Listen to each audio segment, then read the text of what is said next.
John, you've had an amazing year covering this fabulous industry, but it's going through tough times. What's your sense, first and foremost, of 2011? What's been the highlights and the lowlights for you? Okay, well, I suppose the highlight has been the actions of Maersk Line. Firstly, in ordering these Tripoli class container ships, 18,000 TEU, 30% less emissions than ships of 15,000 TEU, supposed 30% economies of scale improvements compared to 15,000 TEU.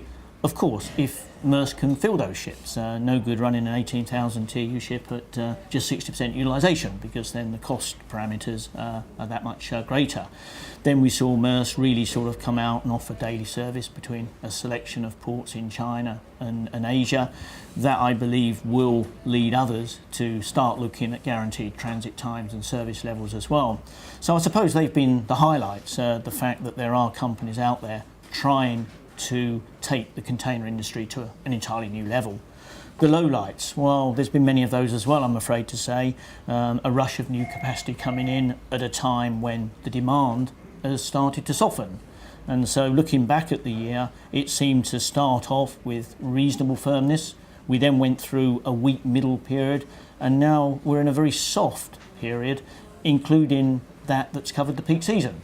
So the freight rates have plummeted and the carriers' losses have started to mount up again. And it now looks as if forecast of all the industry having some profit this year will now turn around to the industry actually losing money. And what do you think the meltdown in Europe, if that's the phrase, is going to do for the container line and the trades coming here? Well, obviously the container industry is very dependent on people going into shops and buying goods. And with all the sovereign debt and the issues that need to be resolved, particularly in Greece, Italy and the southern European countries, there's more people being unemployed, there's less purchasing, and that has an immediate impact on imports of containerised cargo from Asia, which interestingly is where most of these big ships are planned to be deployed. Fast forward to 2012, Yeah. What are the implications of everything that's happened this year? And also just talk a little bit about China's role in the container world.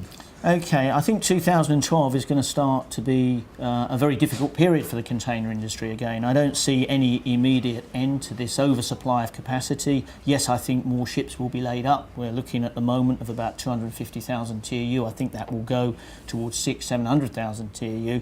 But I don't believe that will lead to any quick improvement in rates, because there is still a huge amount of competition out there.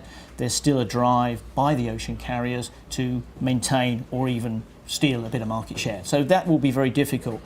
China, of course, dominates the container industry now. It handles around about 30%, 35% of all containers that are handled in the world. It accounts for probably 28% of global container trade, and I don't really see that changing that much. China also manufactures 90-odd% of the world's containers, and it's building more and more of the container ships. So its hold on the container industry, I believe, will remain very, very strong.